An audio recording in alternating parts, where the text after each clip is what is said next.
Fala, catedrático, e aí? Chegamos aí em mais um Achados na Rua. E hoje a gente está aqui na Avenida Paulista, rapaz. Lugar rochedo, cheio de gente, confusão, putaria e por aí vai. Mas, cara, eu queria estar hoje no Rio de Janeiro. Hoje a gente vai falar de uma coisa bem rocheda. A gente vai falar da primeira publicação dramática de Machado de Assis. Uma peça que é muito pouco comentada, mas eu pessoalmente gosto muito. Eu pessoalmente é uma redundância, né? Mas eu gosto muito, que é chamada Desencantos. Por que a gente está falando de peça, né? Não de conto? É porque Machado de Assis, ele enveredou no início da sua carreira de escritor como escritor de peças. Então, essa Desencantos é uma peça que o Machado de Assis escreveu em 1861. Acho que esse é o nome, né? Cara, e já vou avisando, né? Esse livro, ele não é só sobre triângulo amoroso, ele é bem profundo, esse livro não, essa peça, né? A gente está falando ali basicamente de crítica social, ironia ali fina sobre política, sobre amor, sobre vaidade, sobre as questões sociais da época, que vocês vão perceber que são muito atuais. Mas antes da gente falar do texto, né, da peça em si, vamos falar um pouquinho de um livro, de um texto que foi publicado na Bélgica, que ele é chamado de... o nome dele é A Queda que as Mulheres Têm pelos Tolos. E esse livro, ele foi traduzido pelo Machado de Assis, ele foi publicado na Bélgica, em francês, se não me engano, no mesmo ano, 1861. Se eu falei 1900 no passado, desculpa, 1861. E do autor Victor Enaux, acho que é isso, Enaux ou Enaux, eu não sei muito o nome não. Então esse texto foi publicado lá na época e o Machado de Assis, ele traduziu isso.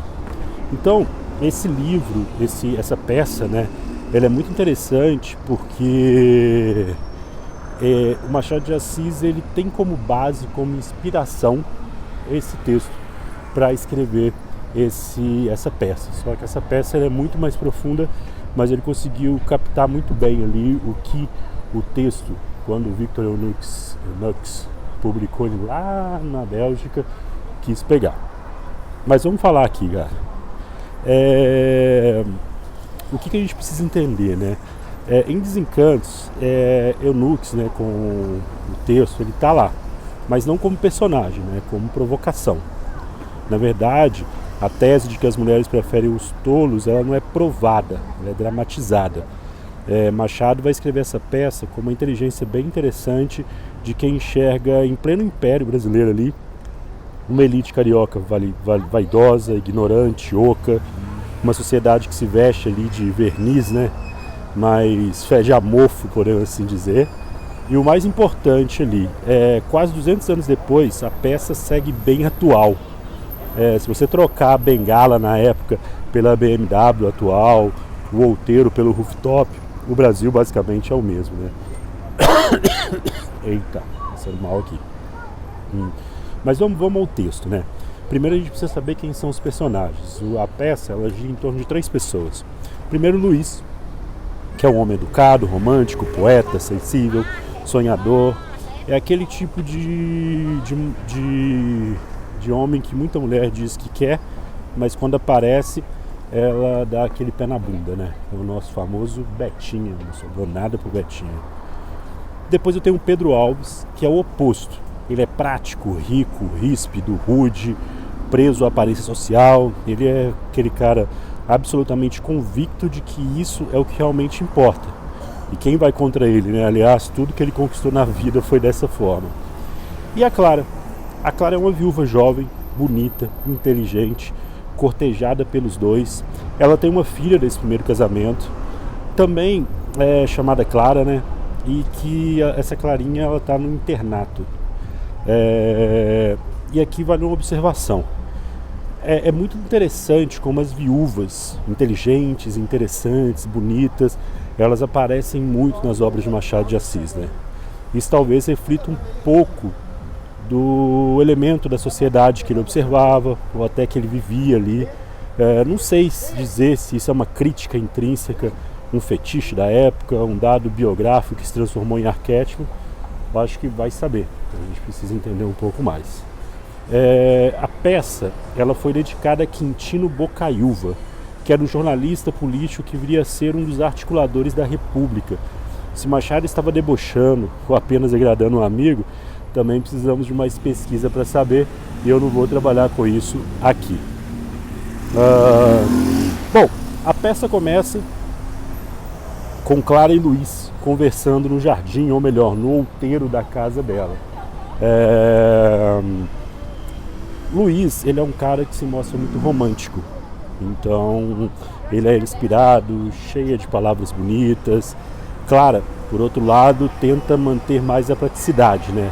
Ela critica o Luiz muito por ele ser um sonhador, por ele sonhar demais.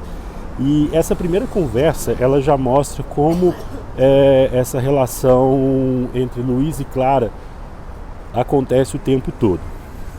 Para você ter uma ideia, Clara diz que para Luiz, né, que o amor de Luiz é meio fogo de palha. Amor de literatura, que não aguenta o tranco do dia a dia. E, sinceramente, né, ela tem razão ali. Às vezes a gente olha para alguém de bons predicados, podemos assim dizer, e despeja esse amor falso, né, montado, aquela paixão de vitrine, e depois de molhar a salamandra ali, aquilo que esperava evapora. O que sobra ali é mais ou menos o amargor e a decepção. Como dizia Cartola, né, de cada morto restará apenas o cinismo. Clara, ela está bem certa ali em denunciar esse amor inflamável, mas ela erra em não informar ou ao menos imaginar como se sustenta esse amor. Eu acho que a paixão ou fogo no rabo, ela vai acontecer para todo mundo. Ninguém está meio imune a isso, né? Só que é verdade que não é duradouro. Isso aí ela está certa. O que Clara não desenvolveu ali é que o que sustenta o amor verdadeiro não é a intensidade inicial, mas a escolha contínua.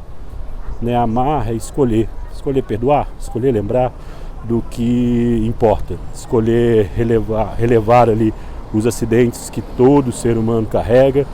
Às vezes a paixão chega como um furacão, podemos assim dizer. Toma conta, parece destino, mas quando vai embora, e vai embora, a verdade é que isso vai embora, o que continua é a sombra da memória do que foi construído. A decisão de continuar até que um dia, né, aquela paixão venha, é o amor. Então o que você faz naquele caminho? Peraí que aqui tá cheio pra caramba. Deixa eu passar aqui, porque a galera não atravessou, não sei porquê. Eita, agora vamos lá.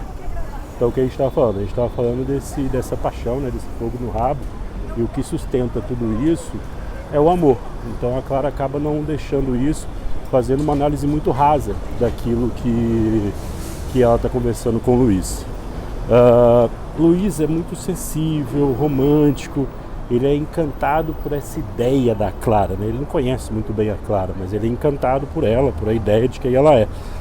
Mas ele tem um problema, e talvez o problema de todo cara que se intitula culto, né? Ele não é objetivo, ele deixa tudo no ar ali, ele nunca é direto com a Clara. Isso eu acho que é uma coisa que afasta os dois. Ela confronta ele não por capricho de moça bonita, mas porque ela quer resposta. O Luiz nunca é claro, ele sempre fala de algo maior, de um amor maior, do amor dos poetas, mas ele nunca fala diretamente dela ou diretamente dos dois. Então, Clara é uma mulher prática, ela quer fazer a melhor escolha para seu futuro, mas ao mesmo tempo ela é confusa, né? O quanto ela se sente insegura o quanto ela se sente insegura é o quanto ela testa o Luiz. Ela confronta ele. É o jeito dela buscar clareza dentro da insegurança dela. E uma das falas mais interessantes que eu acho nessa peça, que Luiz fala sobre os poetas sonhadores, grupo que ele faz parte, e de como esses poetas sonhadores eles imaginam a mulher. A frase é a seguinte, ó: esses imaginam a mulher como um ente intermediário que os separa que separa os homens dos anjos e querem-na participante das boas qualidades de uns e de outros. Aqui o Luiz está falando, o Luiz idealiza a mulher como um ser humano, quase um ser não humano, mas um ser quase mítico, né? É a mulher da tradição, é aquela mulher antes do iluminismo, é a mulher antes das revoluções, antes do feminismo, é a mulher que exercita sua natureza com autoridade e plenitude. É aquela figura que os homens antigos endeusavam, né? E não essa mulher prática, moderna, que vê a vida como um shopping center, onde tudo é escolhido e descartado dependendo da necessidade dela. Então é essa mulher que o Luiz está evocando. E a Clara, ela representa, mesmo que de forma tímida, ainda preso muito à tradição da época, a mulher oposta, essa mulher shopping center. Na época nem existia shopping center, né? Mas é isso que ela evoca. Clara retruca com muita lucidez, apesar de não entender a profundidade que Luiz quer tocar, né? Luiz vê nela essa mulher mítica e Clara não percebe isso. Ela só está vendo na prática ali se Luiz gosta ou não dela, ou se Luiz está disposto a brigar por ela.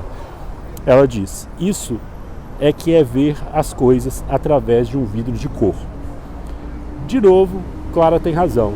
Tá aí a gente dando razão para a mulher, né? Mas de novo, Clara tem razão. Mas entenda que Clara não aprofunda. Ela só vê aquilo que é superficial e que interessa a ela. Por isso, Luiz fala de conceitos, amor, fantasia. E Clara, ao contrário, fala sempre de Luiz. É muito importante a gente gravar isso, que no final da peça você vai ver que as coisas vão mudar. Nesse momento, Luiz está falando das coisas maiores, está falando das coisas do mundo, está falando de conceitos. E Clara não se interessa por isso. Clara se interessa por Luiz. O que Luiz quer, como Luiz quer, se Luiz quer ela, porque é o que ela quer naquele momento. Luiz, ele vê tudo ali como um espelho romântico, mas aqui que eu faço um adendo, né? Todos nós vemos o mundo por um vidro de cor. Todo mundo. Hoje, nós chamamos esse vidro de cor de cultura. Vamos imaginar o seguinte, galera. Existe a realidade, né? Essa é a questão, existe ali a realidade. Para que essa realidade, vamos dizer assim, que essa realidade ela se torne memória, ela precisa passar pelos seus sentidos e ser registrada. Entre a realidade e a lembrança existe um filtro. Esse filtro é a cultura. Então a gente precisa entender isso, né? Existe a realidade e existe a nossa memória. Da nossa memória saem ideias, saem ações, saem tudo mais. Só que entre eu bater o olho em algo e fazer alguma coisa, eu tenho que colocar isso na minha memória. Pra gente ter ideia disso, cara, é só a gente observar o seguinte: um brasileiro olha para uma vaca, olha para um boi e pensa numa picanha. Um indiano olha para a mesma vaca, olha para o mesmo boi e pensa num ser divino. Então, qual é o filtro cultural que cada um teve para chegar nessa ideia, para chegar nesse conceito do que é uma vaca? Então é disso que Clara está falando, sem profundidade. Mas o que ela não vê ali é que todo mundo tem esse filtro. O do Luiz, ele é muito mais colorido. O da Clara talvez seja um filtro mais preto e branco, mais prático. Mas ela também tem o filtro cultural dela, que fez ela ver o mundo assim, mais preto e branco. As conversas entre Luiz e Clara sempre seguem esse tom, né? Provocação e flerte. Mas a falta de objetividade do Luiz não ajuda ele muito, né? Ele é admirado pela Clara, mas não consegue avançar. E é aí que Pedro Alves, outro pretendente, um cara rápido, direto, grosseiro, que entra na jogada, né? A Clara chama ele de o folgazão de Petrópolis. Tipo, o que é folgazão, né? É um tipo que ele é galanteador, espalhafatoso. Provavelmente Pedro era o cara pegador, o cara que teve vários amores, e ele fala um pouquinho disso nas conversas com Clara. Ele era o chadzão da época aí, o cara que pegava a mulherada, era rico, bonito, aventureiro. Então é esse cara, e ele também está cortejando a viúva. Pedro percebe que Luiz, quando Pedro chega, Pedro percebe que Luiz está cortejando a Clara. Então eles entram meio que ali em disputa, né? O Pedro, ele faz insinuações, ele conta umas fofocas, questiona a veia poética de Luís, tudo para destabilizar ele. O Pedro é muito competitivo e ele quer ganhar aquela mulher de qualquer jeito, né? A conversa entre os três vira meio que um ringue ali. Pedro é direto, Luís tenta florear, Clara tenta ser neutra, mas ela acaba sempre confrontando Luís. Eu acho que porque ela realmente se importa com ele. Pedro não dá espaço. Ele trata Clara como um objeto a ser conquistado, né? Aqui a gente percebe o embate, claro, entre o pseudo tolo e o poeta intelectual. Então aqui já começa a entrar o livro do Victor Eunuchs, A Queda que as Mulheres Têm pelos Tolos, onde ele coloca de frente o intelectual e o tolo, ou o pseudo-tolo, né? Uma hora Luís sai de cena. Ele diz que precisa ver uma pessoa e ele deixa Pedro e Clara a sós. Porra, tá fazendo frio aqui, né? Final do dia aqui em São Paulo. Pedro, ele começa a avançar em Clara, né? Ele não perde um minuto, ele corteja ela diretamente, fala que a ama, fala que a quer, fala que sem ela não vai viver. Então ele tem ali as suas artimanhas para conquistá-la da forma mais objetiva e rápida possível, né? Ela hesita muito, mas no fim, quando percebe que o rapaz às vezes está tentando recuar ou está desistindo, ela dá esperança para ele. E ele, como bom oportunista, ele agarra essa chance e arranca dela uma promessa de resposta. Então ele arranca, tipo assim, você precisa responder se você me quer, se você quer ficar comigo, se você quer que eu continue te cortejando. Ele não, vamos dizer assim, não dá esse amor sem um compromisso dela. Isso é uma forma muito inteligente de ver uma relação, onde você não tem retorno, não tem porque você está ali. E é isso que ele faz. E aí a gente pode voltar no texto, né, do Victor. A mulher prefere o tolo. Luís, sensível, não avança. Pedro, o bruto, consegue um compromisso. Machado de Assis, ele não responde essa questão aqui não. Ele apenas mostra. Ele não deixa uma dúvida ali. O tolo é o rude que sabe o que quer ou o intelectual incapaz de dizer o que sente.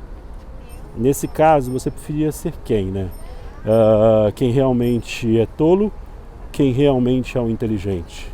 Então ali ele abre um buraco enorme na nossa cabeça em pensar que a gente tem ali Luís como um cara inteligente, tem o Pedro como um cara tolo, mas ali, quando ambos estão brigando pela mesma mulher, eu acho que talvez o Luís seja um pouco mais tolo, que ele não consegue perceber as nuances do que está acontecendo, mesmo sendo inteligente. Já Pedro, ele sabe o que quer, ele sabe como quer, então ele avança muito bem dentro desse processo. Então quem é tolo ali?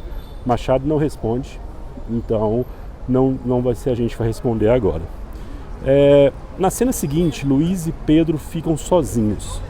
Pedro diz para Luís que ambos estão em disputa pela Clara, mas, porra, vamos entrar aqui nessa pracinha, eu não sei que pracinha é. Eu sempre passei aqui rapidão, mas vamos entrar aqui nesse rolê, que é um parquezinho maroto que tem aqui.